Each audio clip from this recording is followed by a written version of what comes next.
একটা সময় যে কলা গাছকে শুধু আবর্জনা কিংবা গরু ছাগলের খাবার হিসেবেই দেখা হতো, সেই কলা গাছই এখন উন্নত বিশ্বের ফ্যাক্টরিগুলোর প্রধান কাঁচামাল।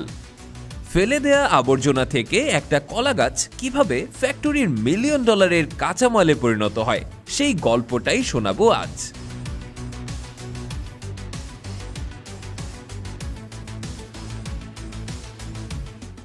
এই অবিশ্বাস্য যাত্রা শুরু হয় কলার বাগান থেকে।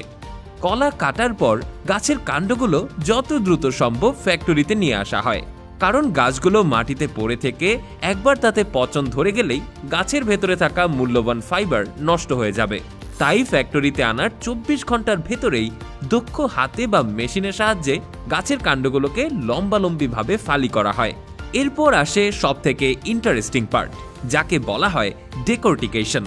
এই ধাপে এক বিশেষ ধরনের মেশিনের ভেতর দিয়ে কলার ফালিগুলোকে চালানো হয়। মেশিনের ভেতরে থাকা ধারালো ব্লেডগুলো কলার কাণ্ডের নরম অংশগুলোকে পিষে বের করে দেয়, আর ভেতর থেকে বেরিয়ে আসে সাদা ধবধবে লম্বা সব আঁশ বা ফাইবার। দেখতে অনেকটা পাটের মতো মনে হলেও এই ফাইবারগুলো অনেক বেশি মসৃণ এবং মজবুত। ভিডিওতে দেখুন মেশিনটি কত দ্রুত এক একটা ফালি থেকে আঁশ আলাদা করছে।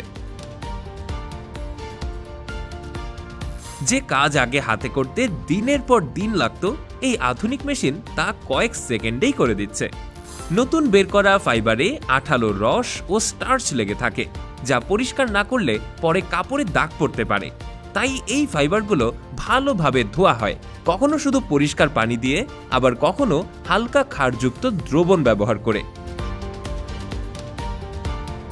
ধোয়ার পর ফাইবারগুলো রোদে বা মেশিনে ভালোভাবে শুকিয়ে নেওয়া হয়।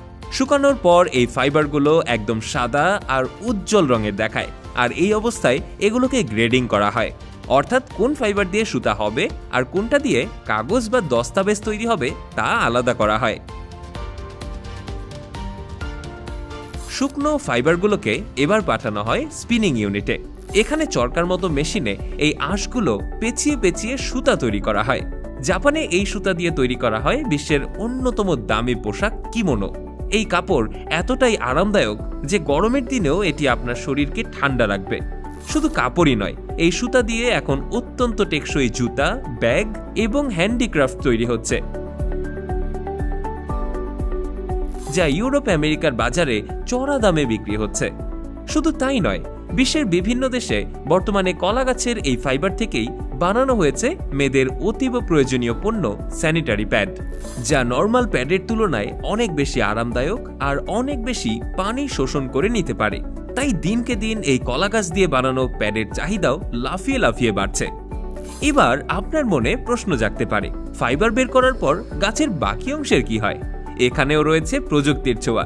কলার রস এবং অবশিষ্টাংশ থেকে তৈরি করা হয় উচ্চমানের জৈব সার এবং লিকুইড ফার্টিলাইজার, অর্থাৎ কলা গাছের এক ফোঁটাও অপচয় হয় না, আর একেই বলে জিরো ওয়েস্ট প্রোডাকশন।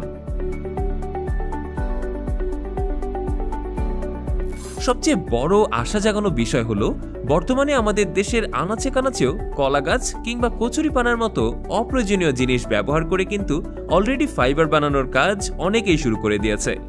তাই অদূর ভবিষ্যতে সঠিক প্রযুক্তি ব্যবহার করলে আমরাও এই ফেলে দেওয়া গাছ থেকে হাজার হাজার কোটি টাকার বৈদেশিক মুদ্রা অর্জন করতে পারি। তো আপনার কাছে কোন কাপড় বেশি পছন্দ, কলার ফাইবার দিয়ে বানানো কাপড় নাকি গার্মেন্টস ফ্যাক্টরিতে বানানো কাপড়? কমেন্টে জানাতে পারেন আপনার মতামত।